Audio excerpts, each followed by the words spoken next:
ഇതെന്ത് വേഷോ? നീ പുലിക്കളിക്കോലും പോവാണോ? വൃത്തിയായി ഡ്രസ് ചെയ്ത് നടക്കാൻ പഠിച്ചില്ലേ ഇനിയും? സുധാകരനാണോ ഇതിനൊക്കെ സമ്മതിച്ചു കൊടുക്കുന്നത്? ഇപ്പോഴത്തെ കുട്ടികളുടെ ഡ്രസ്സൊക്കെ പറഞ്ഞിട്ടില്ലേ ഞാൻ ഇത്രയും ഗോഷ്ഠി വേഷങ്ങളുമായി എന്റെ മുമ്പിൽ വരരുതെന്ന്? സംഗീത കോളേജ് പഠിക്കാൻ പോകുമ്പോ ഇങ്ങനെയൊക്കെയാണ് വേഷം കെട്ടി പോകുന്നത്. പഠിക്കുന്ന വിദ്യയോട് ഒരു ബഹുമാനം വേണ്ടേ? വേഷം മാറി പോയിക്കോ. പ്രിൻസിപ്പൽ രാമനാഥനോട് ഞാൻ വിളിച്ചു പറഞ്ഞിട്ടുണ്ട്. അത് ആർട്സ് ആൻഡ് സയൻസിൽ കമ്പ്യൂട്ടർ ആപ്ലിക്കേഷൻ ആണ് ഇവിടെ എടുത്തത്. കമ്പ്യൂട്ടറോ? എന്താ സംഗീതം വെറുത്തോ നിങ്ങൾക്ക്? ഈ കുടുംബം മുഴുവൻ സംഗീതം ഉപാസിക്കുന്നവരാണെന്ന് മറന്നോ? പിന്നെ അതാണ് അവൾക്ക് ഇഷ്ടമെന്ന് പറഞ്ഞപ്പോ. അവൾക്ക് നാളെ തുണി കൊടുക്കാതെ നടക്കുന്നതാണ് ഇഷ്ടമെന്ന് പറഞ്ഞാൽ സമ്മതിക്കോ നിങ്ങള്? ഓ, ഓപ്പയോട് ഞാൻ എല്ലാം പറഞ്ഞ് ഏർപ്പാട് ചെയ്തിരുന്നാണല്ലോ. ഓപ്പയുടെ ഓപ്പേ അതാ വിളിച്ചു. രാവിലെ തന്നെ ദേഷ്യത്തിലാണല്ലോ വിളി.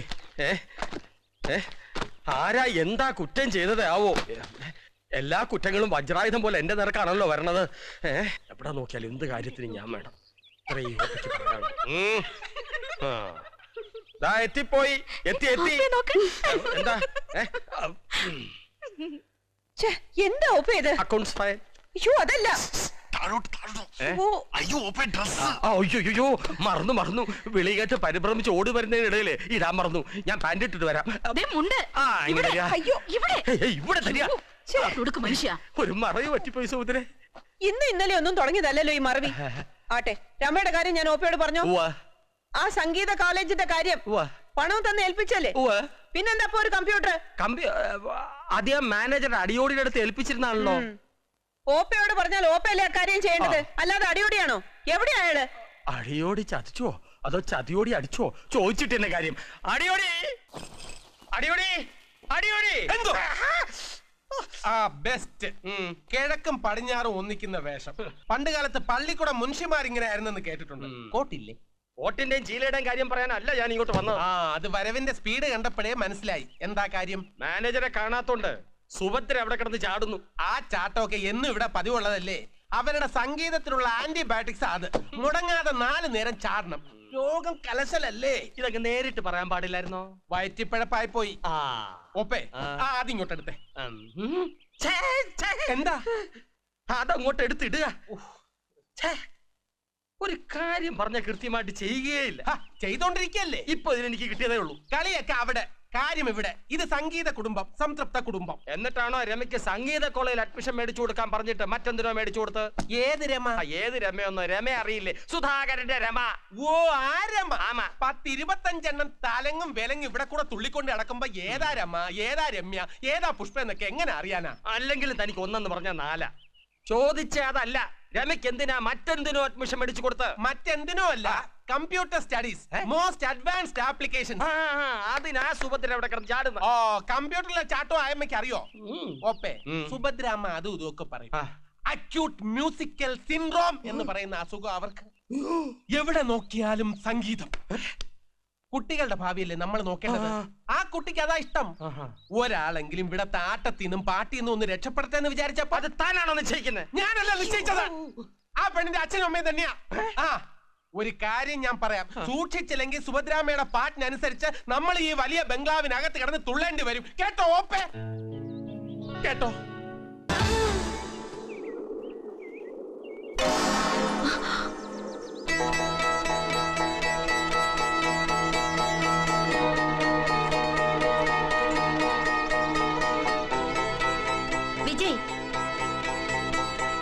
ഉപദേശിക്കാനുള്ള അർഹതയോ പക്വതയൊന്നും എനിക്കില്ലെന്ന് തർക്കുത്തരം പറയാൻ കഴിയും വിജയന്. ഏട്ടന്റെ സ്ഥാനം ഉണ്ടല്ലോ. പക്ഷേ എനിക്ക് പറയാതിരിക്കാൻ കഴിയില്ല. എന്താ ഇതിന്റെയൊക്കെ അർത്ഥം? അർത്ഥം ഞങ്ങൾക്ക് പരസ്പരം ഇഷ്ടമാണ്, പ്രേമമാണ്, കല്യാണം കഴിക്കാൻ ആഗ്രഹമുണ്ട്. ഇതൊക്കെയല്ലേ? സ്വന്തം ഓപ്പയുടെ മകനാണെങ്കിലും വിജയന് തോന്നുന്നുണ്ടോ അമ്മയെ ബന്ധത്തിന് സമ്മതിക്കുമെന്ന്? സുഭദ്ര ചിറ്റയ്ക്ക് എന്നോട് ഇഷ്ടക്കേടൊന്നുമില്ലല്ലോ. ഇഷ്ടക്കേടുണ്ടോ എന്നല്ല ഞാൻ ചോദിച്ചത്, ഈ വിവാഹ ബന്ധത്തിന് സമ്മതിക്കുമെന്നാണ്. വിജയൻ അറിയാലോ, നമ്മളൊക്കെ അമ്മയുടെ തണലിലാണ്. അമ്മയുടെ വാക്കിനെതിരായി നമുക്കൊന്നും പറയാനോ ചെയ്യാനോ കഴിയില്ല. അതിന് അധികാരവും ഇല്ല. അമ്മ പറയുന്ന അനുസരിക്കുക മാത്രമാണ് നമ്മുടെ കടമ. അങ്ങനെയല്ലേ നമ്മളൊക്കെ ഈ വീട്ടിൽ ഒന്നിച്ചു കഴിഞ്ഞത്? അതൊക്കെ ശരിയാണ്. എന്നാലും പറഞ്ഞാൽ മനസ്സിലാവില്ല ചിറ്റയ്ക്ക്. പറഞ്ഞാൽ മനസ്സിലാവാത്ത വിഡ്ഢിയൊന്നല്ല അമ്മ. പക്ഷേ ഞങ്ങൾ രണ്ടുപേരെ കുറിച്ച് അമ്മയ്ക്ക് ചില നിശ്ചയങ്ങളുണ്ട്, കണക്കൂട്ടലുകളുണ്ട്, സ്വപ്നങ്ങളും ഉണ്ട്. അത് തെറ്റിക്കരുത്. ഉപദേശമായിട്ട് എടുക്കാം, സൂചനയായിട്ട് എടുക്കാം, അതും അല്ലെങ്കിൽ മുന്നറിയിപ്പായിട്ടും എടുക്കാം. അമ്മയുടെ പ്രസ് മീറ്റിംഗിന് സമയം ഞാൻ പോണു. മനസ്സി ഇതിപ്പോ തിരക്കിട്ട് ചിറ്റയോട് പറഞ്ഞ് പ്രശ്നമാക്കരുത്. പറയേണ്ടതൊക്കെ അപ്പപ്പോ പറയുന്നല്ലേ നല്ലത്.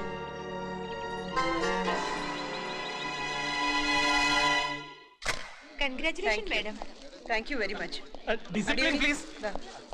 എക്സ്ക്യൂസ് മീ മാം, മാഡത്തിന്റെ അടുത്ത ആൽബത്തിന്റെ കോമ്പസിഷൻ തുടങ്ങിയോ? അതിനെക്കുറിച്ച് don't call it an album.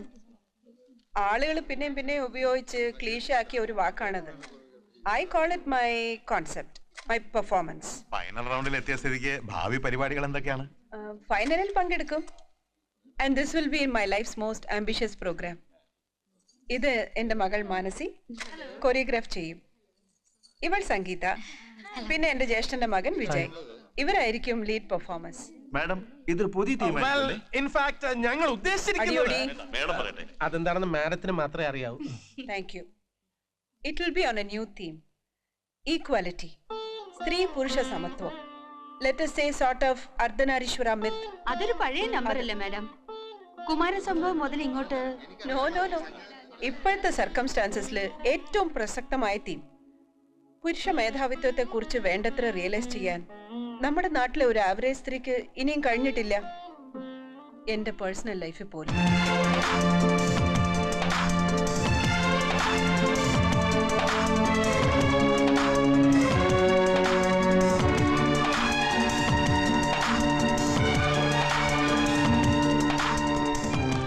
Madam, yes, if I may ask, മാഡത്തിന്റെ പേഴ്സണൽ ലൈഫ് കുറച്ച് പ്രശ്നമായിരുന്നു എന്ന് കേട്ടിട്ടുണ്ട്. പ്രശ്നമായിരുന്നെന്നോ? It was a total disaster. ഒരു പുരുഷൻ, none other than my husband, ruined me. 18ാമത്തെ വയസ്സിൽ ലോകം എന്താണെന്ന് തിരിച്ചറിയാൻ പക്വതയില്ലാത്ത കാലത്ത് ഞാൻ പടിയിറങ്ങി പോകുന്നതായിരുന്നു അയാളുടെ കൂടെ. പുച്ഛിച്ചു, പരിഹസിച്ചു. He was ridiculing me all along.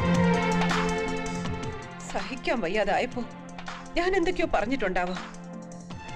എന്നെയും 2 കൊച്ചു പെൺകുട്ടികളെയും തനിച്ചാക്കിയിട്ട് ആ മനുഷ്യൻ ഇറങ്ങിപ്പോയി.